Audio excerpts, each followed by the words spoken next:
The house stood on a hill. It was big and old. Nobody lived there. Windows were boarded up. The yard was overgrown. It gave you goosebumps just to look at it. People said it was haunted. They said a man used to live there, but he disappeared one day. Nobody knew where he went. Some said he was still inside. Mr. Smith was a quiet man. He lived in the house alone. Nobody saw him much. He didn't have any friends. He never talked to his neighbors. One day Mr. Smith was gone. His car was still there. His belongings were still inside. But Mr. Smith was nowhere to be found. It was like he vanished into thin air. Strange stories began to circulate. People said they heard noises coming from the house. Some said they saw lights flickering inside. Others claimed to see Mr. Smith's ghost staring out of the windows.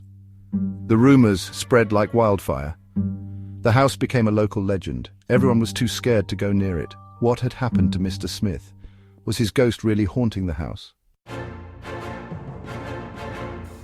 Section 4. The challenge begins. One day a challenge was announced. 4 people were invited to spend the night in the house. They were promised a big prize if they could survive until morning. Many thought it was a foolish idea. The 4 participants were brave, or maybe foolish. They were a strong athlete, a curious reporter, a skeptical scientist, and a thrill-seeking YouTuber. They each had their reasons for accepting the challenge.